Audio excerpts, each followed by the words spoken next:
Empieza La Hora de Datola, tu podcast favorito sobre datos y analítica digital.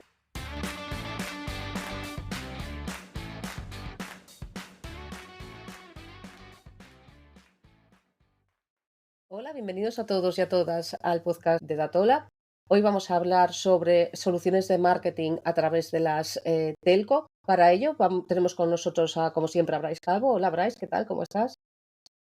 Hola Eva, pues muy bien, aquí una vez más. Genial, me alegro de que estés por aquí. Y tenemos con nosotros también a Mónica Rodríguez de UTIC. Hola Mónica, ¿qué tal? ¿Cómo estás? Muy bien, con ganas de saber más de toda esta tecnología de la que nos vas a hablar hoy. Cuéntanos un poco para empezar, quién es Mónica Rodríguez, cómo ha llegado hasta el mundo de los datos, cómo integra los datos en su día a día. Cuéntanos un poco. Sí, bueno, pues en mi caso llevo como 15 años aproximadamente en el mundo un poco del dato, donde el dato decimos que es muy grande, ¿no? Engloba muchas cosas. Entonces, de la mano de eso, pues bueno, en mi caso empecé pues 15 años atrás más en el contexto de la gestión de proyectos, de pues cuando todavía no existía esto de las páginas web, que casi nadie tenía una página web, pues eso ha ocurrido, ha existido hace unos cuantos años, y entonces los clientes tenían que empezar a, pues, a montar esas estructuras, a montar esos e-commerce y demás. Y empecé, bueno, desde una agencia muy pequeñita en Palma de Mallorca, un año y pico, luego ya me mudé a Madrid de vuelta y de la mano de eso pues pasé por ese circuito un poco más de la gestión de proyectos, de montar un poco ese contexto de los inicios digitales. Y luego ya ahí pasando más a otros contextos ya más publicitarios o más marketingianos puro y duro, pasamos un poco a efectos de gestiones de campañas de publicidad, pasé por Microsoft Advertising en aquel entonces, y seguro que os trae buenos recuerdos, bueno, vosotros sois más jóvenes, el Messenger famoso, no sé si os suena, que existía, Sí. había vida antes de WhatsApp y se llamaba Messenger. Y entonces vivimos aquellos tiempos y luego, mira, acabé montando pues un DSP, una herramienta de publicidad basada en datos, en personalización, targeting, durante 3 años, una startup en España, una startup americana montándola aquí, y de ahí pasé a Telefónica, cuando en su momento montaron el contexto actual que conocéis de Movistar Plus, y era justo el punto de cómo podíamos llevar la personalización en el contexto de la publicidad dentro de la televisión al siguiente nivel, a mejorar ese contexto tanto en el OTT, es decir, la Connected TV, tanto en el descodificador, y poder hacer lo que vivíamos un poquito en digital, pues llevarlo a la tele. Y después de eso, pues acabé en Salesforce en los últimos 6 años, llevando todo el despliegue de las herramientas, lo que se llama Merchant Acquisition, que básicamente eran las herramientas de marketing que Salesforce iba adquiriendo, pues había que hacer los despliegues, digamos, locales en sur de Europa. Entonces he estado un poco ese trasiego que he pasado desde la creación de los assets digitales a la personalización de los assets digitales, a la tecnología, y ahora justo en los últimos, pues casi llevamos un año, hemos pasado más al concepto de la identidad, porque al final la personalización o los datos no son nada si la identidad que lo sustenta no es suficientemente fiable. Entonces hemos pasado un poco desde el canal al dato y del dato a la identidad. No sé si ayuda un poco para que tengáis el bagaje. Caray, la verdad es que pasa por todas las partes. El conocimiento ahí es profundo, seguro. Pues cuéntanos un poco sobre UTIC, cómo son este tipo de soluciones, cómo funcionan. Cuéntanos un poco lo que es y eso, cómo funcionan, qué se basa. Perfecto. Antes de contar un poco el cómo, también voy a contar el porqué de esta iniciativa, ¿vale? Entonces, Vale, básicamente perfecto. UTIC, aunque parezca relativamente nueva, tiene un bagaje de casi 3 años aproximadamente. Esto fue un proyecto un poco de incubadora. Sabéis que el mundo de las telco pues tiene ciertas incubadoras de iniciativas, de innovación, que suelen venir mucho de los entornos corporativos. Y esto en particular vino de una de las telcos que son nuestras accionistas y fundadoras, hace como unos 3 años, donde ellos mismos pensaban, oye, con todo este lío del cookieless, que seguro que os suena bastante el palabra, ¿no? Que Sí. llevamos sufriéndolo unos años ya, ellos también tenían su problemática, ¿no? Dice, yo soy una marca, sabes que el mundo de la telco es durillo, porque al final tú tienes un espectro, digamos, de clientes que digamos que crecer en clientes, me refiero total, el mercado total es muy difícil, casi todo el mundo ya tiene un móvil, puedes ir comprando alguna línea, pero es muy difícil. Entonces se basa básicamente en quitarle clientes a otro. Esa es la forma en la que las telcos captan. Igual que le pasa un poco a la utility, ¿no? Que todo el mundo tiene gas o tiene electricidad. Entonces, el punto de todo esto es la personalización, es un punto importante para optimizar sus campañas. Entonces, una de esas telcos empezó a ver, oye, yo creo que puedo hacer cosas cookieless, ¿no? Sin la necesidad de este identificador pululante que tenemos en la analítica, en la personalización, etcétera. donde yo esa capacidad de identificación me la lleve a la red, ¿vale? Yo soy Movistar, Vodafone, Orange, el que sea, y cuando un usuario es cliente mío, pues puedo saber cosas de él sin necesidad de que se loguee, evidentemente siempre con un consentimiento y con transparencia. Entonces, de la mano de eso, ahí partió un poco el embrión y hace como 2 años y medio, 3, dijeron, a ver, vale, voy a hacer un testeo y, por ejemplo, cuando un usuario aterrizaba en la web de uno de estas telcos, aunque no estuviese en el área privada, o sea, en el área pública normal que entras a buscar, lo que hacían era, siempre previo consentimiento, identificar a ese usuario de forma seudónima a través de la IP. Y bueno, si soy la telco que da la IP, pues cuando ese usuario entra y tiene una IP mía, pues puedo saber quién es. ¿Por qué? Porque el objetivo precisamente es que cuando entres en la web no se te presente una oferta que no sea para ti. En el sentido de que, imagínate, pues línea móvil por 20 euros y tú tienes un paquete ya donde te entran 3 líneas móviles y lo que te interesa es un paquete de televisión. Lo más básico del mundo, pero que no te impacte una promoción que no tiene sentido. Pues por ahí empezó la película y dijeron, mira, pues si esto lo puedo hacer para mi base de clientes, ¿por qué no puedo hacerlo para el contexto general del marketing y que sea una solución cookieless a escala? Claro, ¿y qué pasó? Que cuando eso ocurrió dijeron, vale, pero es que claro, con una telco solo, por mucho que me empeñe, en ningún país de Europa ni del mundo hay una penetración de 50, ni 60, ni 70% de una sola operadora. Entonces dijeron, vale, para poder ser una alternativa universal o lo más universal posible, tiene que ser mínimo, que es nuestro objetivo mínimo por mercado, el 70% de la base de clientes en ese país. ¿Qué ocurrió? Dijeron, vale, pues entonces me tengo que unir con otras que también tengan esta capacidad o que se suban al carro.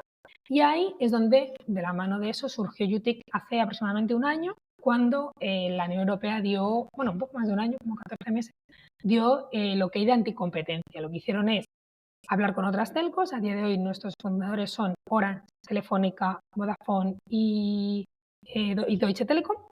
Y esas 4 se juntaron y fueron a la Comisión Europea a decir, oye, mira, nos queremos juntar, pero para un negocio que no es mi negocio habitual, por tanto no somos un monopolio, queremos hacer otra cosa distinta conjuntamente. Y ese fue el inicio, tecnológicamente y conceptualmente, y el por qué se juntan 4 telcos. Eso de la mano de eso, también para que tengáis, que a lo mejor os suena también en general, estas son iniciativas de lo que llaman cooperación para la innovación, porque no solamente tiene UTIC, o sea, que tienen otras 3 iniciativas más. Una de ellas muy conocida, bastante conocida, es Open Gateway, que básicamente es que las telcos están abriendo las APIs para poder hacer otros casos de uso, como por ejemplo el típico de double verification, que te llega un SMS, que todos estamos un poco hasta el moño, te venga el SMS, luego no lo encuentro, tengo que volver a la plataforma, tengo que acordarme los números, lo pongo mal, la lío, no puedo hacer el Bizum. Pues básicamente eso es otra iniciativa, por ejemplo, de estas 4 telcos, se llama Open Gateway, que es que tengas APIs donde los servicios puedan llamar y hay varios casos de uso. Por ejemplo, es el de autenticación, ¿no? Te autentificas contra la red, entonces no necesita otra vez mandarte un SMS para saber que eres tú. Entonces, un poco para que entendáis el concepto, eso son iniciativas de cooperación para la innovación, porque lo que vemos a día de hoy, no sé si tenéis una opinión al respecto, es que desde un punto de vista tecnológico, Europa está perdiendo mucha competitividad. Si tú miras cualquier herramienta de las que veis a día de hoy de analítica de datos, de marketing, prácticamente cualquier cosa, o son americanas o son asiáticas, pero hay muy poca tecnología europea y cada vez está siendo menor nuestra capacidad de competencia, y entonces donde las telcos ahí están intentando mejorar. Entonces, bueno, eso es un poco el hasta ahora del por qué. Y ahora si quieres te cuento un poco más en detalle cómo funciona UTIC. Sí, venga. Dale, ¿cómo funciona? Entonces, en esencia es un servicio relativamente sencillo. Entonces, el punto es que cuando un usuario navega en una web que está integrada, o sea, es un punto importante, es decir, cada web decide si quiere hacer disponible el servicio de UTIC o no, el usuario va a tener que dar un consentimiento expreso para la tecnología de UTIC, ¿vale? Entonces, en este caso, a día de hoy, por ejemplo, pues tenemos medios como el ABC, como el Spot, como el Mundo, como el Marca, bueno, tenemos bastantes medios en España integrados. Y entonces un usuario que entra en estas cabeceras va a ver un banner de UTIC siempre y cuando su red, su línea de teléfono esté vinculada a una de las telcos que están integradas. Por ejemplo, a día de hoy estamos integrados con Vodafone, con Movistar, con Orange, con Yastel y con Simio, que más o menos es una penetración, como os decía, del 70% de los usuarios móviles de España. Ahora con más Orange, esperamos que Orange avance en el más, y entonces sea todavía más y lleguemos al 90%. Pero básicamente ese es el punto. Primero, que la telco esté conectada. Lo que hacemos técnicamente es el usuario aterriza en la web, miramos el rango de IP para saber si es de esa telco o no, porque si no, no le vas a presentar un consentimiento si no está conectada. Y si pertenece a una de esas telcos, se le presenta ese banner. Cuando consiente, lo que ocurre es algo relativamente básico, y es que hacemos una llamada técnica a la cabecera de red, o sea, lo que es a la operadora, y como os decía antes, lo que hacemos es pasar la IP. Entonces, la IP como tal, que además rotan, son dinámicas, etcétera, aunque se considera un dato de carácter personal, pero realmente no nos dice gran cosa, pero a la telco sí le dice mucho, ¿no? Porque es quien la declara. Y entonces ahí es donde la telco va, digamos, a la ficha de cliente y crea un token, nosotros le llamamos un token, que básicamente es un ID aleatorio, creado por la telco, y es sobre ese ID aleatorio sobre el que pivota la solución desde un punto de vista técnico. Porque es ese cookieless, ese identificador de red, el que nos va a ayudar a conocer que ese token, que no sabemos el nombre, ni el apellido, ni el número de teléfono en claro, no sabemos nada de él, eso está en la telco, pero el token que nos devuelve es el que luego va a permitir que la web personalice el site. Caso de uso más básico, por ejemplo, tengo un cliente de hotelera y me dice, es que tengo muchos clientes de Safari. Que vosotros, como sabéis mucho de la analítica, sabéis que Safari cada 7 días borra las first party cookies, lo cual es bastante doloroso, tanto para el análisis como para la personalización. Entonces, claro, el cliente de hotelera dice, oh, macho, es que mi periodo de compra medio son 20 días. Eso quiere decir que el usuario, tú no te compras un hotel, o sea, una reserva de un hotel en el Caribe. Comparas. Claro. Entonces, el usuario viene, mira, compara, vuelve, lo ve con su pareja, con quien sea, vuelve al cabo de una semana, 2 semanas, lo que sea. Entonces, el problema que tiene a día de hoy es que de ese salto en ese salto, si han pasado más de 7 días, pierde la trazabilidad del usuario y lo trata como un usuario nuevo cada vez que viene. Entonces, por un lado, el propio usuario tiene que volver a hacer todas las búsquedas, no se le pone fácil la experiencia de usuario y aparte no le puede presentar una oferta ni una cosa interesante en base a lo que ha buscado previamente.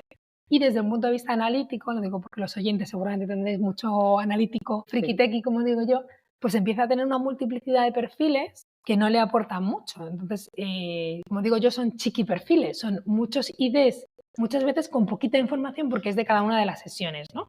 Entonces, este cliente, por ejemplo, corre modelos de propensión. Entonces dices, claro, los modelos de propensión, si tú le vas cargando información que está fiable, pues son menos fiables a la salida.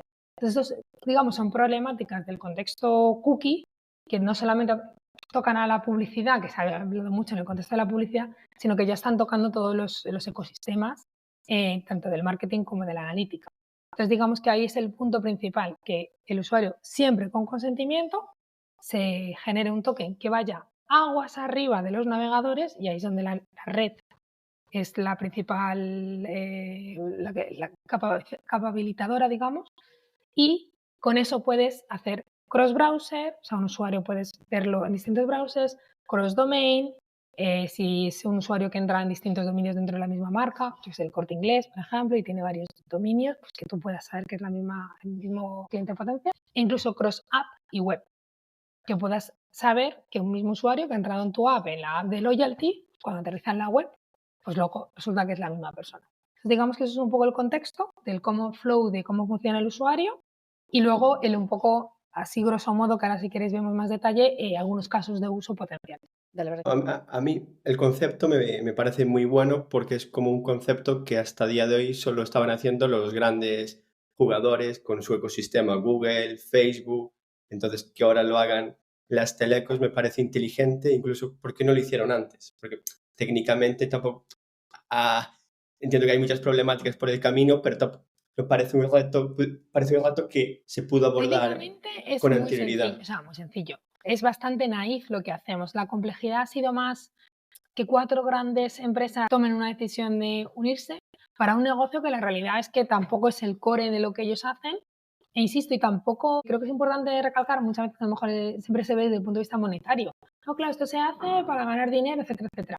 El punto principal, no tiene que ser un sustentar por sí mismo, pero el punto también es que las redes están viendo que desde el punto de vista incluso publicitario, marketingiano, cada vez hay más oligopolios, si quieres. O sea, si tú miras la inversión publicitaria en Europa, pero si me lo llevo a España, que me lo sé mejor, hay 5.000 millones de euros del año pasado, datos de la IAB de España, que se invirtieron en publicidad digital, de los cuales así te hablo un poco grosso modo, la mitad se va directamente a Google Search.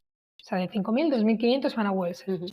De los otros 2.500, aproximadamente la otra mitad se va a Google Other Properties, YouTube, Gmail, todo lo que es otras cosas que no son Search, ¿vale? Entonces ya ahí te vuelves a quedar con 3.500 y pico, ¿no? Y luego aún así hay una porción bastante grande que se va a Facebook, es decir, Meta, bueno, Facebook y sus demás, Meta, TikTok y demás. Es decir, a efectos prácticos de 5.000 millones, 1.000 millones, un 20% es la tarta que le llega a los medios al uso, me refiero a La Voz de Galicia, a El Mundo, a los que nos dan las noticias de todos los días, el Antena 3 de turno, el que sea. Entonces, el punto principal es si cada vez se sufraga menos la inversión publicitaria y se va yendo a estos entornos cerrados, la capacidad que vamos a tener de leer noticias va a ser menor. Y el otro día no sé quién me decía, no, porque las fake news, digo, dudo mucho que seamos capaces de cargarnos las fake news, porque apenas el contenido generado es así. Las fake news se combaten con noticias veraces. Si tú tienes una fake news y no te fías mucho, que tengas un sitio donde cotejar la información. Pero claro, si te ponen fake news y no tienes dónde mirar si es verdad o mentira. Entonces, un punto importante también de las telcos es siempre ha estado muy pegado a media, al contexto de la prensa y demás. Y es también un poco reforzar esto y que no nos coman, digamos, los grandes americanos o asiáticos en el contexto de la comunicación. Yo cuando empecé leyendo estas noticias, la super cookie, Trustpilot, hubo bastante revuelo en mi círculo de Twitter. A mí personalmente la idea, el concepto me pareció muy bueno porque a nivel usabilidad parecía mucho mejor resuelto que lo que estábamos viendo. A nivel privacidad es poco igual discutible o es un poco más... tiene sus peros, pero bueno, también es cierto que tienen sus peros igual que lo tienen el ecosistema de Google cuando te dicen, no, es que Google es genial porque por su ecosistema o Meta por su ecosistema. Entonces, no veo mucha diferencia si los ponemos de par en par, telcos, Google, Meta, a nivel de peligrosidad, si lo podemos decir así. Nuestro punto precisamente es que sea mucho más transparente. O sea, yo os remito, y quien informe de la IAB del año pasado, que creo que es el único informe que se ha hecho hasta la fecha, estudio, mejor dicho, sobre la percepción de la privacidad por parte de los usuarios en España. Se hizo como a 1.000 y poquitas personas, pero vamos con su sesgo estadístico y tal, y es representativo, por edades, por comunidades, etc. Entonces me hizo mucha gracia, seguro que no soy del todo fiable en los porcentajes que voy a dar, pero andaban por ahí. Pero había una cosa que le preguntaban, había 1.000 preguntas, pero había una que decía, ¿usted sabe lo que son las cookies? Y después de 6 o 7 años que llevamos con el banner de cookies, con GDPR, yo creo que deberíamos de saber, ¿no? Y entonces el 90% decía, sí sé lo que son. Vale, pero lo que me molaba era la siguiente pregunta. Le dicen, ¿usted sabe para qué sirven las cookies? Y como el 20%, si no mal recuerdo, decían, para pasar información mía a mi gobierno. Ahí lo dejo. Pero es que había otra peor. Es que había otra que decía, que creo que también andaba por el 20, por ahí 15, 20, decía, para pasar información mía a gobiernos distintos del mío. Ahí hago el silencio. Entonces, claro, de la mano de toda esta, la problemática que tenemos a día de hoy, que creo que ahí me pongo en primera persona, es que en el mundo de la analítica de los datos de Internet, como lo quieras llamar, creo que no hemos hecho un buen trabajo como industria en evangelizar al usuario final. O sea, no lo entiende nadie, que se hace... Entonces, ante la falta de transparencia, el ser humano por definición tiende a lo negativo. Entonces, por eso se piensan que esto se va, yo qué sé, a la CIA, no lo sé, ¿sabes? Sus datos de lo que han comprado en una web de zapatos. Pero porque piensas mal por definición. Entonces, el punto de esto principalmente es, vamos a trabajar primero a la europea. ¿Qué quiere decir? GDPR por delante, en el sentido de consentimiento por definición, mayor transparencia, etc. Y luego uno que aumente tu nivel de seguridad, que lo esté manejando tu operadora de telecomunicaciones, la cual estás pagando una factura y lleva toda la vida trabajando contigo, o X años, a que lo trabaje una empresa que está en el otro lado del charco y que tiene otras premisas de privacidad. Entonces, un poco es el punto. Evidentemente, aún así creo que nos queda bastante por hacer. Y luego es que es muy difícil evangelizar al usuario final a través de un banner, de aceptar o de rechazar, ¿no? Hombre, de un banner que además suelen estar hechos para que no lo entienda. Sí, claro, porque siempre tienes que manejar el que sea válido legalmente, es decir, que cubra legalmente, oye, le estás pidiendo consentimiento para estas finalidades, lo que te pide la legalidad, pero que lo entienda la otra persona. Entonces, claro, si te lo pones muy bonito, es como cuando estos banners de cookies quedaban en plan, uy, otra vez las cookies, y salían así en plan jocoso, y le decía el de privacidad, a ver, eso muy legal no parece. Pon algo un poquito más con un texto Sí. tal. Entonces es difícil manejarlo. O consentimiento forzado, porque al final lo que nos pasa en cualquier servicio, cualquier página, es que al final aceptamos, porque no hay mucha opción de rechazo, la opción está oculta. Y en un medio puedes entender de que yo te doy esto y tú me das esto gratis, pero al final el tema es que vas a comprar a un e-commerce y te piden X datos igual. Entonces, para mí lo que falta igual es que durante mucho tiempo el sector entre que no evangelizó y hubo mucha mala praxis, ahora estamos pagando aquellas Totalmente épocas. de acuerdo, Yo creo que totalmente de acuerdo. Entonces ahí el Y el punto es hacerlo bien. espíritu...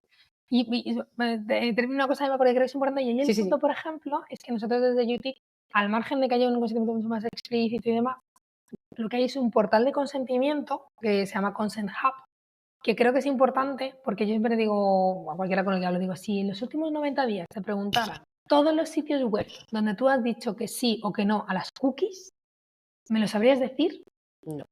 Ni de broma, pero es No, que no, tampoco no tendrías sabes. un sitio para consultar, porque inclusive hay alguna cosa en el historial de Google, de Chrome y tal, pues, pero cuesta llegar a ese setting una barbaridad. En cambio, en nuestro caso, hay un portal de privacidad donde tú entras con el mismo número de teléfono y demás, con la misma IP, digamos, o la misma señal con la que identificamos en ese token, y te reconoce y te enseña todos los dominios donde tú has consentido en UTIC y te permite quitarlo si no estás contento por el motivo que sea y te permite tanto desactivar el servicio por un año y luego al año se te vuelve a pedir consentimiento por si quieres consentir, o sea, no se activa por defecto, se te vuelve a preguntar, o quitar el consentimiento web a web. Entonces es un tema de transparencia y control. Aún así, insisto, creo que hay mucho que hacer porque para que ese mensaje cale a 40 millones y pico de personas que somos, pues es difícil.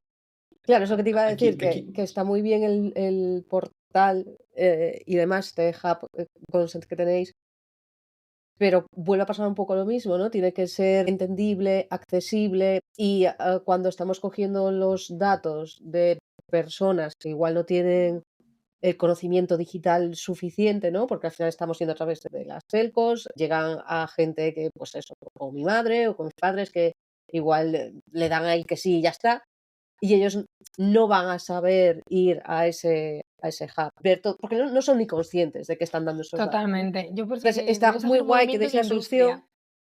claro, pero queda mucha Mucho. evangelización por ahí para que, bueno, pues para que se sepa que existe esto y Creo que hay demás. que hacer un movimiento de industria y de industria tirando ya a lo loco. Podríamos pensar, yo qué sé, en el Ministerio de Transformación Digital, no lo sé si tiene que venir desde ese ámbito, ¿vale? Pero en general, vamos, cada vez somos más conscientes, por ejemplo, del phishing y ya más o menos al punto de que decías de tu madre, la mía más o menos andará por ahí. Sí, sí. Ya le preguntas, en un SMS, ¿qué es lo que no hay que hacer? Y dice, clicar. Yo ya sé Exacto, que sí, clicar eso lo clico. tienen clarísimo. Claro. Y ante cualquier duda, preguntarnos, Pues te siempre. ves Sí, sí. SMS del banco. Tú clicas, no, te vas a la app No, del no, banco jamás. directamente, Eso no en es. un link que te han pasado ni nada. Tú te vas a la app de tu banco que tienes instalada, que has entrado varias veces, con tus credenciales y ahí luego, si te han hecho un cargo según el SMS de 300 euros, miras a ver si es verdad, pero no a través de la pasarela que te entra en el SMS. Entonces, al final, ¿cuánto tiempo nos ha llevado que el común de los mortales empiece a entender estas prácticas? Pues años, Sí. pero entonces está en todos nosotros y ahí, si me escucha algún medio de comunicación, pues le lanzo ahí el pañuelo para que lo coja y lo tome, como que tenemos también que evangelizar, porque es que hay un tema muy importante y es que los usuarios muchos dicen, bueno, si yo digo que no, imagínate en un medio al uso, ¿no? Si yo digo que no a las cookies, pues que no me pongan publicidad personalizada, me pongan publicidad normal. ¿Qué pasa? Que es que tampoco funciona así. En el mundo digital, por desgracia ya no hay casi medias tintas. Es decir, a día de hoy, tan solo para saber si un usuario está en España o fuera de España, ya tienes que hacer cierto procesamiento de datos. ¿Por qué? Entonces, claro, imagínate, el país, por poner un ejemplo concreto, puede tener tráfico de gente que no vive en España, de habla hispana, que puede suponerle más del 30% del total de visitas que tiene. Claro, una marca, por ejemplo, Mau, que a lo mejor solo vende en España, dice, yo no quiero impactar a gente que no está en España porque no me va a comprar mi producto. Entonces, hay cosas muy básicas en el mundo de la publicidad que no es como decir, no, es que en Antena 3 que le pongan el mismo spot a todo el mundo. En digital, por desgracia, ser globalizado no funciona igual. Entonces, la gente tiene que entender que en el 90% de los casos Si no aceptan cookies, prácticamente es como bloquear la publicidad del medio. Y ahora mismo, sin publicidad, los medios mueren. Sí, en el podcast anterior teníamos a Nico Lozano, Nico. el director de marketing del grupo Prisa, Sí, y nos hablaba precisamente de eso. Le preguntaba directamente si a día de hoy, porque bueno, ellos están mejorando mucho el modelo de negocio a través de suscripciones y demás, si a día de hoy era sostenible.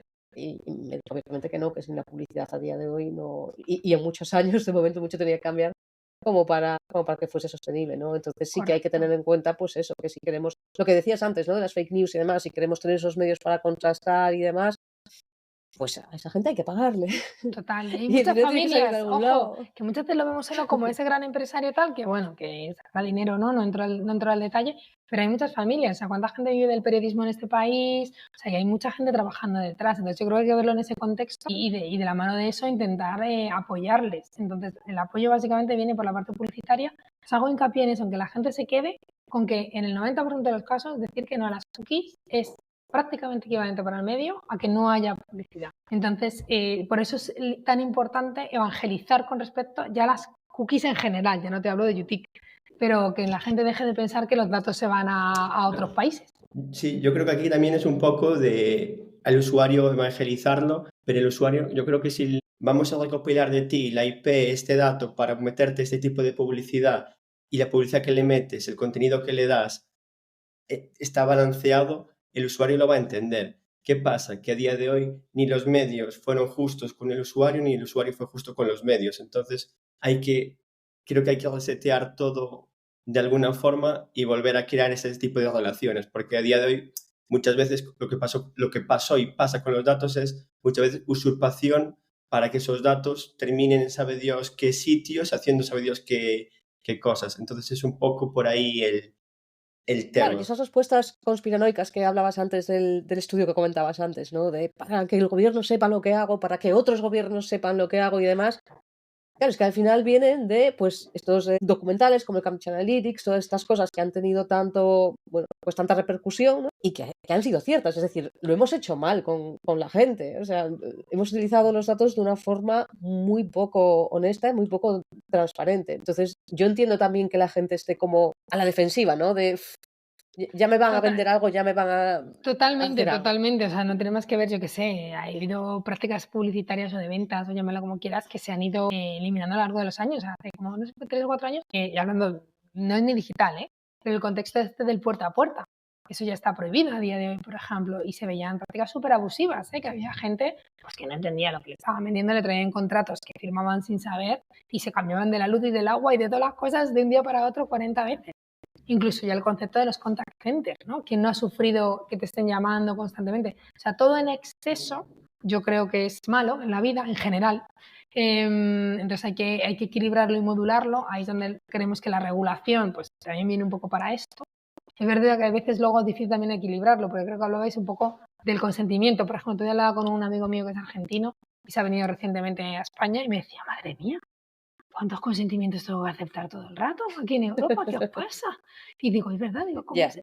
Claro, ya se te olvida desde el cookie banner.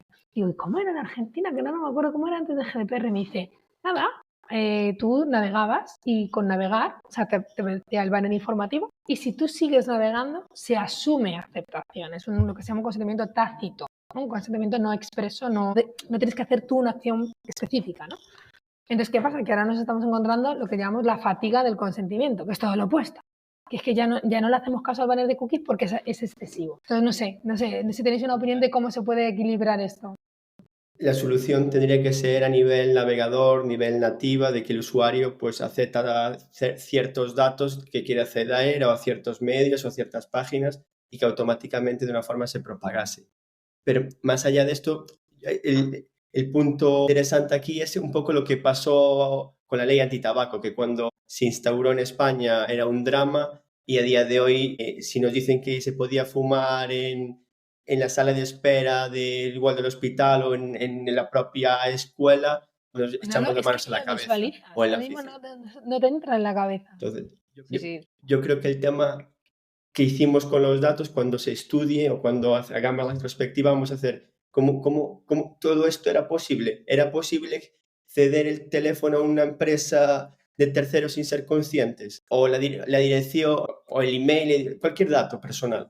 Entonces, yo creo que ahí va a haber ese Pero reseteo. lleva tiempo. A tu punto de cuánto llevamos desde que hubo la ley antitabaco tal y esa visión que tú dices son años. Claro. Son años. Entonces yo siempre le digo como con el tema de la IA, o sobre todo me acuerdo cuando en los tiempos de Movistar Plus, que esto fue años, espérate que recuerdo, pues hará como 8, es decir, 16 más o menos, 2016, ¿vale? Y me acuerdo que estábamos en el mundo de pues, la tecnología de vídeo, para el tema de pues, cómo compaginar el mundo digital del vídeo digital con la telelineal. Y había un pool en España, si mal no recuerdo ya, como de 10 millones de televisiones, de Smart TV. Y todo el mundo decía, no, porque hay 10 millones de televisiones conectadas. Digo, no, hay 10 millones de televisiones conectables. Porque el 80% de la gente que se compraba una Smart TV era para pasar de la de tubo, ¿os acordáis de esa de tubo gigante? Sí. Para pasar a una finita. Pero el objetivo de esa persona no era conectarla a internet, era que fuera Era ver la finita. tele. Entonces decía, ay, qué bien, está qué poco pesa. Entonces decías, no, si es que se han vendido 10 millones de Smart TVs en España. Y dices, ya. Pero la Smart TV, para ser Smart, tiene que tener wifi. Y no tiene wifi porque nadie la conectaba, porque nadie la sabía conectar. Empezando por ahí, mucha gente. Y ahora, en cambio, fíjate, y una pandemia mediante, el tiempo que nos ha llevado, a lo mejor 8 o 9 años, a que realmente sean televisiones conectadas. Y ahora todo el mundo entiende que con el mando puede pasar de Netflix a otro, pero es un periodo de evangelización y de aprendizaje que tarda mucho tiempo. Ahora están hablando mucho de las gafas estas, ¿no? De las gafas de Apple, tal. Primero, hay una barrera de entrada de pasta, o sea, de coste. O sea, es como es el smartphone. Cuando era una PDA hace 15 años y solo se lo podían permitir gente que del mundo empresarial que se lo daba a la empresa y poco más, pues no había una penetración. Todos teníamos el Nokia del Snake, que era el que tocaba, no había más. Sí. Era el que te podías permitir. En cuanto empieza a bajar el precio de entrada, empieza a democratizarse y ya donde tenemos un smartphone, mejor o peor, pero un smartphone. Igual un poco con la tele y con el tema de las gafas igual. Pasarán años hasta que veamos ese desarrollo o esa integración a escala en el día a día de las personas. Entonces, bueno, es algo que tenemos que intentar trabajar en ese roadmap de evangelización de los datos a tu punto, Bryce, de aquí a lo mejor a X años. La verdad que creo que vamos muy retrasados, porque es que si vamos 6 o 7 años ya, podríamos haber hecho algo mejor, ¿no? Yo estoy tal cual. La sensación que tengo que vivo en la industria es que lo que estamos haciendo no es innovando, no es buscando otras soluciones, es intentando alargar la agonía. Los grandes jugadores no están con una solución innovadora, sinceramente. Lo vuestro me parece lo más innovador que salió hace años, más allá de los matices, porque las grandes lo que están haciendo es posponer haciendo, digamos, la triquiñuela, y eso dentro de 2 años se van a encontrar con la Correcto, y limitación eso es un punto otra vez. muy importante. Entonces siempre decimos en el mundo del software que cuando los clientes o la gente piensa en cualquier tipología de software, que piense en el palabra está muy americano, que es que sea future proof, que quiere decir en castellano estándar que me valga para un tiempo, básicamente. Entonces, que no sea una ñapa, que no sea un workaround, que no sea algo que tú estés intentando bypassear. Eso yo creo que es importante, lo primero, y eso parte del sentido común. O sea, cuando hay gente que me dice, no, porque voy a hacer una solución de identidad que bypassea el consentimiento del usuario y cuando no dan consentimiento voy a tomar no sé cuántas cosas del navegador. Y le digo, vamos a ver, si estás en un entorno GDPR, si estás en un contexto en el que el usuario cada vez valora más su privacidad, no tiene más que ver las campañas de iPhone, o sea, cuál es una de las primeras propuestas de valor. Y hay gente que se compra un iPhone por eso, o sea, tiene un interés y tiene una percepción. Y tú estás pensando en cómo bypassear eso. O sea, primero, ni regulatoriamente tiene sentido y a medio y largo plazo tiene las patitas muy cortas. Desde un punto de vista de que te multen, o desde un punto de vista de que los clientes no quieran estar en tu página web. Lo que decía un poco Eva antes, dices, vale, hemos hecho cosas muy buenas con los datos, pero también creo que tenemos que evangelizar mucho al usuario de cuáles son los medios de confianza. O sea, lo que te decía, si el SMS ya no es un canal donde te venga un link y te mole, pero te viene una comunicación de tu banco, pues ¿cuál es tu canal de confianza con el banco? ¿La app? Pues vete a la app. Pues igual, si te viene algo raro por TikTok o por lo que sea, no por poner TikTok, pero porque está generado por el usuario y a lo mejor puede haber puesto cualquier barra basada, o te viene un anuncio en cualquier medio y es un anuncio que no tiene muy buena pinta, de una web que no conoces, de una marca que no has oído nunca, pues también tenemos que, creo que empezar a ser un poco más conscientes y si no te suena o no te va bien y te están pidiendo datos en una llamada telefónica que ya te suena cuerno quemado, pues no lo hagas, ¿sabes? Ante la duda cuelga, infórmate, si a lo mejor luego es fiable lo ves a posteriori. Pero creo que en el mundo digital es curioso, o sea, en la calle, si alguien nos para y nos pregunta si nuestro nombre, nuestro número de teléfono, nuestra tarjeta de crédito, saldríamos corriendo. Y en el online te empiezan a pedir datos Sí, es como que formulario y aquí no me está viendo. Claro, sí. Te da igual, es como no ves a nadie que te lo esté pidiendo, yo creo. Te Correcto. sientes seguro en el salón de tu casa haciendo eso. Total, no sé si habéis visto las campañas de evangelización de BBVA, el tema del phishing y tal y cual, que son así bastante jocosas de, no sé si las de Aprendiendo Juntos o algunas, pero son buenísimas. Y te sale un hacker así en plan de cachondeo, pero de repente manda mails de phishing, en teoría, ¿no? SMS de phishing, y se queda aquí en su y empiezan como a entrarle ping, ping, ping en el ese, como gente que está picando, ¿no? Y empieza, ja, ja, ja, mira, 1, 2, 3, están todos picando. Y tienes un poco que pensar que cuando te llegan esas comunicaciones, ¿quién está al otro lado? Sí. Cada vez es más difícil porque los métodos se van sofisticando y las técnicas son cada vez más brutales. Y con esto de la inteligencia artificial, a ver cómo hacemos para identificarlo incluso la gente que estamos más adiestrados digitalmente. Es muy Pero complicado. bueno, nos acostumbraremos. Hace poco que también era muy chulo, que era en plan, mira que he hecho con inteligencia artificial un software tal que responde automáticamente a los mails, ¿no? Le venía un email y entonces le leía y le respondía con una pregunta. Era un meme. Y entonces lo cachondo no era eso, es que decía, qué guay, cómo has eficientado, Es que salía al otro lado de la viñeta del meme y decía, mira, he hecho un software automático que manda emails y los redacta de forma automática. Entonces, como que venía a decir que la IA manda los emails automáticos y la IA responde. Y dices, pues al final no hay personas haciendo nada, al final no vas a vender nada, porque es solo como los Furbies. ¿Os acordáis de los Furbies cuando éramos pequeños? Que tenían una conversación entre ellos, pero Y ya. solo ellos no Y tú te entendían. enterabas. Tal cual. Pues ese es el punto, así que bueno, podemos acabar así perfectamente. ¿Y cuánta gente a día de hoy más o menos, bueno, si tienes algún dato, utiliza YouTake? Decías antes que estabais con Vodafone, Yastel, Simio. Correcto, en España está activo como operadora Vodafone, Yastel, Simio, Movistar y Orange. 5 operadoras o 5 marcas comerciales dentro de la operadora, y de hecho es público en el sentido de que un usuario cuando entra y ve el pop-up, el banner de consentimiento, se le despliegan debajo los loguitos de las operadoras, un poco también para mejorar la relevancia, ¿no? Que puedan un poco entender quién está detrás y demás. Pero a día de hoy, bueno, el servicio está activo en 5 países, en Francia, Alemania, bueno, realmente activo en 3, hemos lanzado comercialmente en Francia, Alemania y España, que empezaron el año pasado, y acabamos de iniciar actividad en Italia y en UK.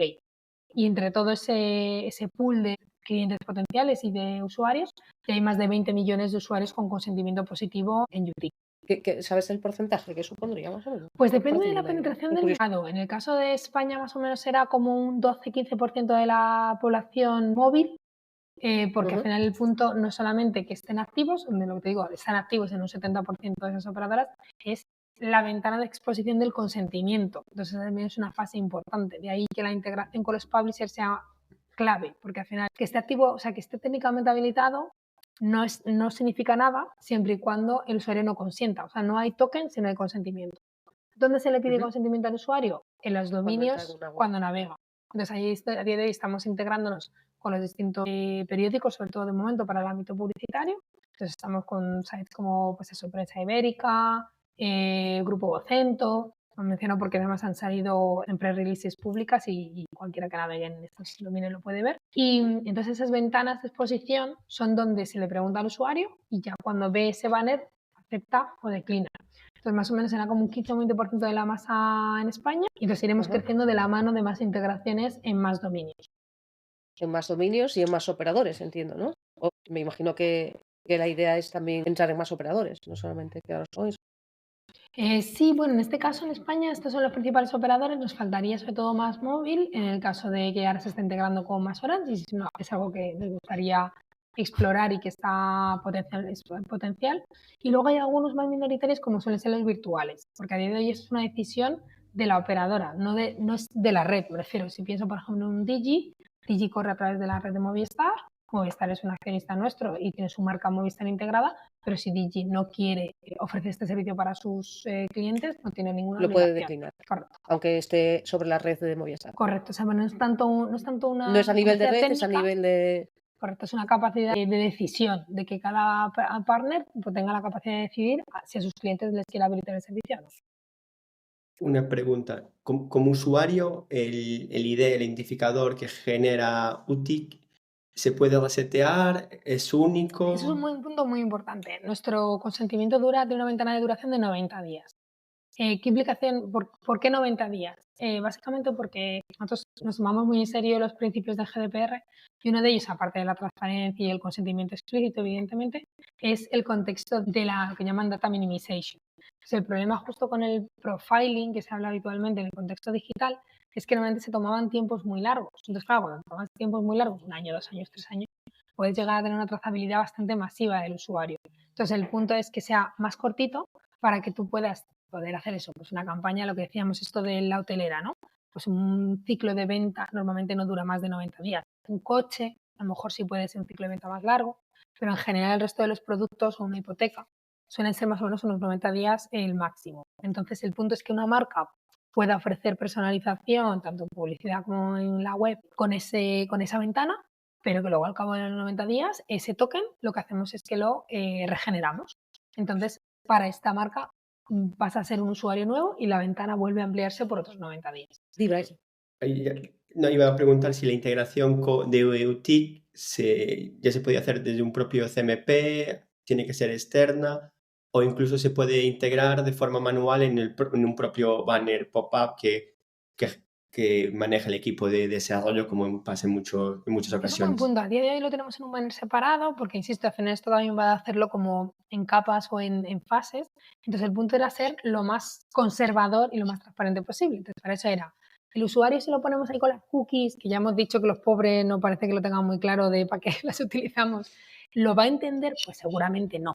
Entonces vamos a ponerlo separado para que sea mucho más explícito. También porque en muchos casos el 11 de enero de este año entró en vigor la obligatoriedad de poner aceptar y rechazar en España. Pero antes no era obligatorio, había aceptar y configurar. Y mucha gente con tal de no configurar aceptaba. Y nuestro objetivo siempre ha sido poner aceptar y rechazar al mismo nivel. O sea, que sea igual de fácil o de difícil hacer una acción o la contraria. Entonces, de la mano de eso empezamos con el aceptar y rechazar nuestro CMP separado. Lo cual es verdad que como desde el punto de vista de, es lo que decía algo antes, de cómo equilibras la transparencia con que no sea una fatiga del consentimiento de que te salga todo el rato, pero bueno. Y ahora que ya tenemos un volumen, que ya los usuarios lo han ido viviendo y lo están un poco más interiorizando, ahora es cuando estamos en la fase en la que ya lo podemos integrar con los CMPs de mercado, Didomis, OneTrust o equivalente. Entonces, en el faldón de cookies que todos conocemos, aparecería además un logo y un texto para que el usuario, según ve el faldón de cookies, sepa que está consintiendo a las dos cosas. Porque ahora mismo si un usuario, bueno, no sé si lo habéis vivido en primera persona, pero cuando entráis en los medios, todos los medios se ven muy bien, que te pone aceptar y demás, y te pone, estoy aceptando el consentimiento para estos 258 vendors que corren en mi web. Y dices, ¿quiénes serán esos 258 que están ahí detrás? Sí, te quedas ahí un poco... Claro, entonces tienes que pinchar en un link, ver una lista enorme donde, bueno, pues algunos los entiendes y otros no. El punto es que no sea así, que el usuario vea, estás aceptando cookies y lo que sea que venga de las cookies, pues eso es otra película aparte. Y UTIC esté visible en la primera capa, para que el usuario lo sepa identificar y de ahí luego ir al consentimiento a declinar lo que quiera. Entonces es un poco por resumir lo que te decía, desde la fase separada a la fase integrada, que es la que estamos haciendo ahora. Y ahí el usuario va a saber a quién después UTIC cede ese identificador para con qué jugadores va a jugar UTIC o va a integrarse. Claro, ahí lo que hacemos es, claro, tú imagínate que llegas a la web, ves eso de UTIC, que lo puedes conocer más o menos o nada, y aceptas. Y lo que dices, va, y me he arrepentido. ¿Y cómo deshago esta operación, no? O cómo me quiero informar mejor. Lo que hacemos es, en las webs que se integran, en el footer de la página, igual que tenemos el política de privacidad, política de cookies, etcétera, les obligamos, bueno, les pedimos, vamos en el contrato, es un acuerdo, que pongan, lo podéis ver en el mundo vosotros mismos, en el footer pone un link que pone administrar UTIC. ¿Qué quiere decir esto? Que les lleva desde ese link en esa página web te lleva a una landing, digamos, que crean donde pone toda la información, un poco al hilo de lo que decías, Bryce, de qué es UTIC, para qué sirve, quiénes están detrás, quién es el responsable del tratamiento, y ahí aparece de nuevo el link al Consent Hub. E incluso hay un link que si quieres directamente sin tener que ir a la plataforma, te dice, ¿te quieres dar de baja? Hazlo aquí y lo haces directamente sobre ese link. Entonces intentamos un poco que el usuario dices, si tiene que retrotraerse, lo más fácil es que vuelva a la web donde navegó y que tenga un punto de contacto. Y esa es la forma que hasta ahora hemos encontrado más fácil para el usuario. Sí, porque me imagino que de momento tampoco el usuario esté tan familiarizado con todo esto, ¿no? Porque es lo que decíamos, ¿no? Si todo queda evangelización en todo el tema de datos y demás, una solución de este tipo que tiene poco más de un año de vida. Correcto. Seguramente mucha gente lo haya visto, haya dado a aceptar como hace con todo y no sea muy consciente de que lo haya hecho. Es complicado, pero eso, la parte positiva es que como se refresca y cada 90 días el usuario lo tiene que volver a ver. Que aunque si no vuelves a entrar o lo que sea. Correcto, en el que lo van viendo poco a poco, lo van entendiendo, pero evidentemente, como decía, evangelizar a 40 millones de personas es difícil y a día de hoy pues estamos un poco en esa fase, pero bueno, en general la verdad es que las ratios de respuesta, es decir, las tasas de aceptación que estamos viviendo son del 75% superior, que son bastante altos. Son muy altos, sí. Viene a decir un poco que el usuario pues no le genera un porcentaje muy alto rechazo. Y luego, por ejemplo, hicimos un focus group en Francia, en este caso, con una empresa ajena, donde se le presentaban distintos modales, intentamos un poco capturar el feedback del usuario y cuando lanzamos, por ejemplo, hace poco hemos tenido Vodafone como nueva telco, pues ahí hay como un boom, ¿no? Donde se empieza a mostrar a mucha gente. Y monitorizamos también la respuesta que tenemos en el buzón de privacidad. Entonces tenemos un buzón de privacidad y la gente puede escribirnos y decir, oye, mira. Y en general no recibimos gran volumen de emails. Luego hay algunos emails que son un poco graciosos en algunos casos porque ves la dificultad que tiene el que perciban que el servicio es, digamos, no podemos decir anónimo desde un punto de vista legal porque eso tiene otras connotaciones, pero no tenemos un nombre, apellido ni nada. O sea, nos ha pasado casos en que nos han mandado un email, les han dicho, un caso anecdótico, pero por hacer un poco también la anécdota. Hola, buenos días, quiero que me den de baja. Este es mi nombre, mi DNI, mi número de teléfono, mi email, porque me da mucho miedo vuestro servicio o lo que sea, ¿no? Y es como, si yo no tengo ninguna... Claro, le tienes que decir, no, es que yo no tengo ninguna información de usted sobre eso, entonces tienes que volver. Lo tengo ahora, que me lo acaba de enviar. Correcto, ahora me ha pasado todo, hasta la talla del zapato. No, lo que tiene usted que hacer es volver a ese portal de consentimiento, donde nosotros vamos a volver a encontrar ese token anónimo o seudónimo de esa persona, y entonces ahí tú le das a los botoncitos. Pero es gracioso, ¿no? O sea, les genera, quieren darse de baja en un servicio, y luego te ponen todos sus datos personales y no hacía falta. Sí. Entonces, bueno, esa ha sido la anécdota. Entiendo que aquí si la empresa decide alargar la duración del consentimiento, se podría también. Es una decisión nuestra. O sea, el consentimiento, ese es un punto importante. Nosotros somos, así como las tech en general, la que sea, Google, Adobe, Salesforce, Amazon, la que sea, se consideran data processors, que son, ¿cómo se dice en España? Encargados del tratamiento, ¿vale? ¿Qué quiere decir? Tú contratas un servicio, Google o el que sea, y te dice, esto es una caja vacía y usted le pone los datos. Si no ha conseguido usted el consentimiento para esta finalidad, para poner ahí, para mandarle emails o lo que sea, la culpa es de la empresa, pero no, la culpa no es del procesador, ¿no? De este caso. Y entonces ese sería el caso normal en el mundo tech. Y en el mundo UTIC nosotros somos data controllers, somos responsables del tratamiento junto con la página web, digamos, ¿no? ¿Qué implicaciones tiene esto? Uno, que somos mucho más conscientes de que la responsabilidad que pueda venir del servicio también va para con nosotros, entonces también somos más conservadores. Y desde el punto de vista de asegurarnos de que sea transparente, de que el servicio sea controlado, es importante. Entonces, nosotros somos los que decidimos cuánto tiempo dura ese token porque somos los responsables de ese tratamiento. El dueño de la web tiene acceso al token del usuario, pues para poder almacenarlo en sus sistemas y poder también igual hacer algún tipo de análisis, algún tipo de auditoría. Es una muy buena pregunta y es que eso es un poco friki tequi, pero bueno, seguro que hay audiencia que lo agradece. Nosotros cuando ese usuario da el consentimiento, se genera el token primario, yo le llamo, básicamente, que es el que nos da la telco, pero ese no es el que disponibilizamos a los clientes, porque ese token primario, digamos que sí que es una relación 1 a 1 entre lo que tiene la operadora y nosotros, ¿no? Nosotros luego hacemos un rehash, es decir, lo volvemos a enmascarar o como lo quieras llamar.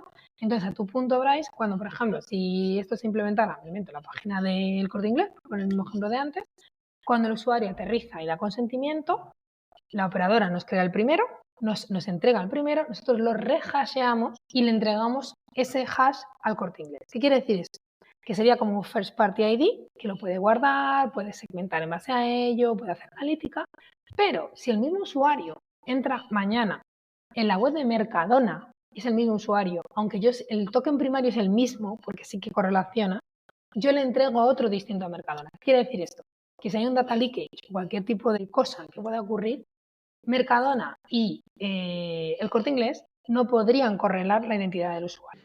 ¿Y tiene sentido UTIC o esta solución para un Mercadona, un Corte Inglés, un blog como puede ser datola.es para algún tipo de identificación de usuario o no se me ocurre, más allá de medios, que ahí sí que se ve una relación más directa? Como todo, ya sabes que en el mundo del software siempre hablamos del caso de uso, ¿no? Que es básicamente el para qué me vale. Entonces, hay varios casos de uso. Como te decía, por ejemplo, tengo casos de este cliente que quiere hacer pura analítica y para él es de duplicar los usuarios Safari que se le multiplican por n. Eso es un caso de uso y es un e-commerce, en este caso de una hotelera, que podría aplicarse más o menos a un retailer que también tenga modelos de propensión, analítica del dato, etcétera. Podría ser similar. Luego tengo otros que dicen, no, tengo una cervecera en este caso y me decía, no, es que mi problemática es que tengo no sé cuántos millones de emails y yo quiero buscar. Esos usuarios, yo no soy transaccional, no compran en la página de la cerveza, tienen que ir al Carrefour de turno o el que sea a comprar, pero yo sí que hago pues, muchas promociones, mucha landing page, entran en concursos, tal. Entonces voy capturando la información de los usuarios. ¿Qué ocurre? Que decían, yo luego quiero reimpactarle con mis campañas, porque alguien que ha entrado a registrarse para un concierto, pues bueno, tiene afinidad a la marca. Entonces ellos tienen ahora mismo su pool de emails, ¿no? Imagínate los usuarios que han dejado los emails. ¿Qué hacen para volver a buscarlos? Esos emails los cargan en Facebook, en Google, etcétera, y hacen campañas de display, de digital, de banners, contra esa base de usuarios. ¿Qué les pasa? Que normalmente el matching que tiene un email que tienes en base de datos con este tipo de plataformas puede ser del 50-60%. Es decir, si tienes 1 millón de usuarios, pues a lo mejor eres capaz de impactar a medio millón, ¿vale? Y solo en ese entorno. Entonces ellos dicen, jolín, y yo tengo también gente anónima, o sea, no todo el mundo que entra se me registra. De hecho, en un porcentaje bastante alto no se registra. Dicen, yo quiero tener algo equivalente, pero que pueda buscar ese usuario sin necesidad de un registro. Entonces ahí sería, digamos, un caso un poco de activación publicitaria. Entonces para eso buscan estas alternativas. Entonces, un poco por recapitular, yo los casos de uso los veo en data in, data out. Es decir, data in sería de duplicidad de los usuarios, cómo hago una segmentación más fina y agrego la información de perfiles duplicados y eso me permite hacer segmentos y luego de ahí ¿qué hago? O modelos de propensión o me los llevo a la web y hago personalización de la web, banners en la web, o me los llevo al canal publicitario y los voy a buscar. Digamos que serían los 3 buckets importantes.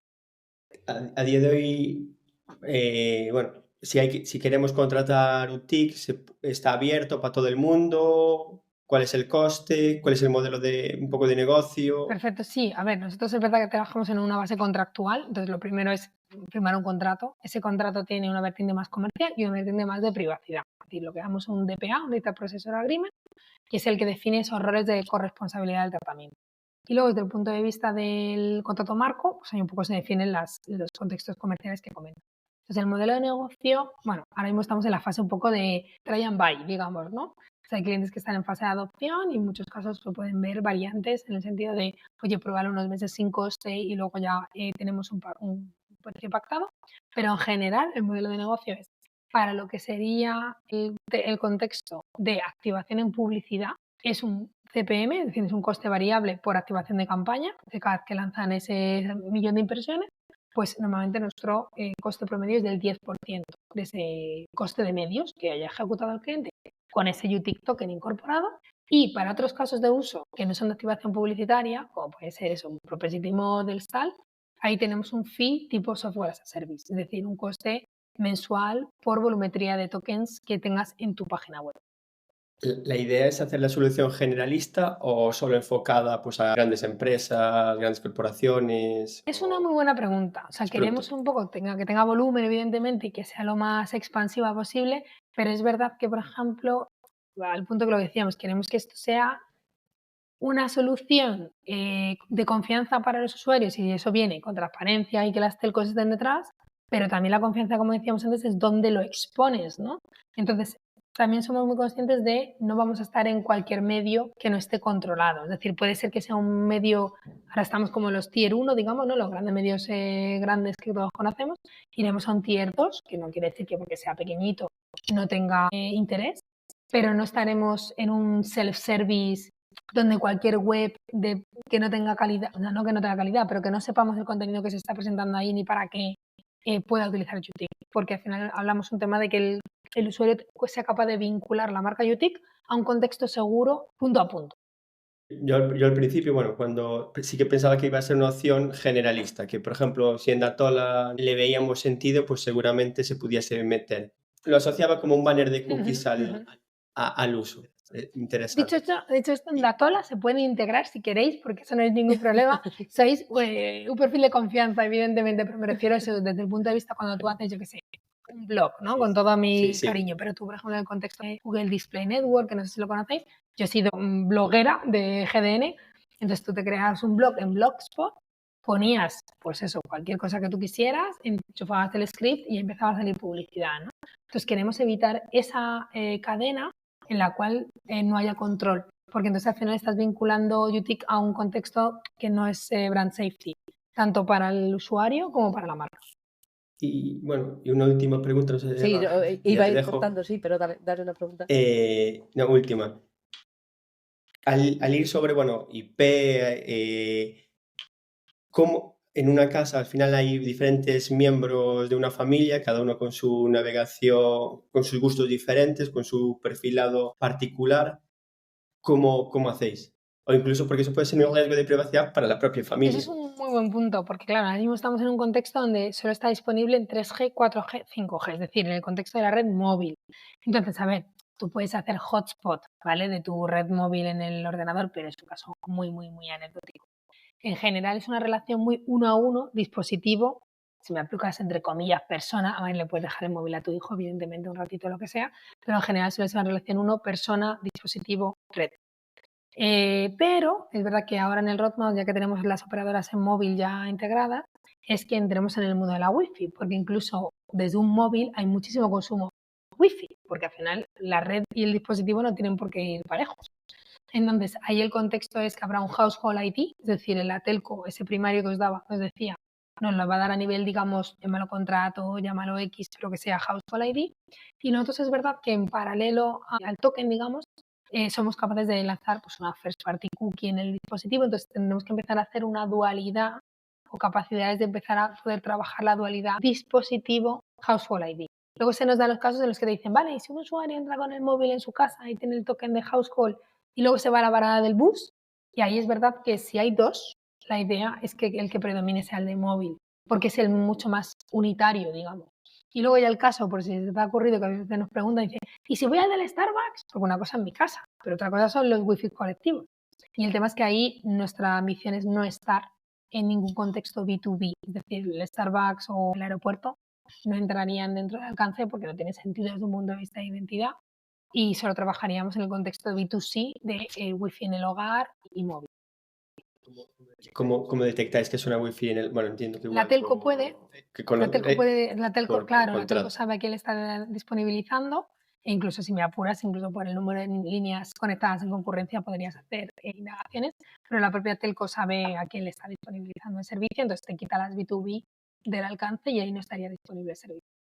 Yo creo que una pregunta, porque por lo que comentabas antes, todo esto, bueno, pues surge de uno de estos viveros de innovación, ¿no? De las telcos y demás, con lo cual entiendo que sois pioneros en este tipo de soluciones. ¿Están apareciendo ya alternativas similares que os estén haciendo la competencia? ¿O de momento estáis en ese momento dulce de que sois los únicos con una solución pionera y atractiva para el mercado?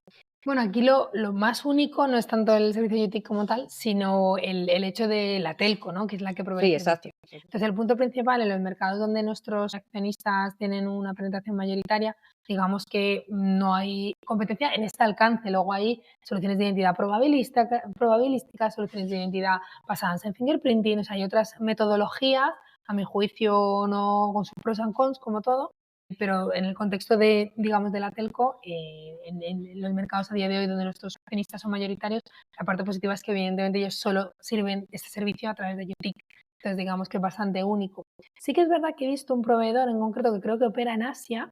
Entonces básicamente es un proveedor en el sentido, no me he mirado la parte técnica exactamente al detalle, pero que conceptualmente es, digamos, el concepto UTIC, pero no está, no es una joint venture como nosotros de las telcos, sino que va a proponérsela a una telco si quiere tener un acuerdo comercial. Entonces digamos que lo que nosotros hacemos de un punto de vista técnico podría ser replicable, sinceramente, pero lo que no es replicable es que nuestros accionistas se pongan de acuerdo y que lo hagan con otro proveedor. Entonces ahí digamos que sí que tenemos más un momento dulce porque es algo bastante único que nadie más va a poder generar. Bueno, pues no sé, Bryce, si tienes alguna pregunta más o... Bueno, la última, ahora ya que me abriste el grifo, entiendo que el reparto económico será por número de clientes de cada operadora. De referencia económico con respecto al coste que le cobraríamos a la web, por ejemplo. Claro, al final vosotros hay varias operadoras, varias telco ahí juntas. ¿Cómo repartirías al nivel de medio? No tenemos, ¿te recaudamos refieres con tanto respecto a dinero nuestros accionistas? A las telcos. Pues la verdad es que ¿no? ahí Con no te respecto sé a las decir, telcos. claro, no sé exactamente porque eso digamos que es corporativo a efectos del, digamos, el acuerdo de accionistas. Entonces no sé cómo se hace el reparto exactamente, pero sí que es verdad que ellos participan al 25% del servicio desde un punto de vista accionariado fundacional. Entonces no estoy muy segura si esto viene a ellos de vuelta en los mismos términos o tiene algún tipo de variable o derivada adicional. Eso ya está en esferas más altas. Eso, correcto. No se lleva en España, eso se lleva en otros lares. Bueno, pues no sé, Mónica, si quieres añadir algo más. Nada, por mi parte, daros las gracias, eso es lo primero, evidentemente, por ayudarme a evangelizar en vuestra comunidad, en este caso, y dar voz a UTIC.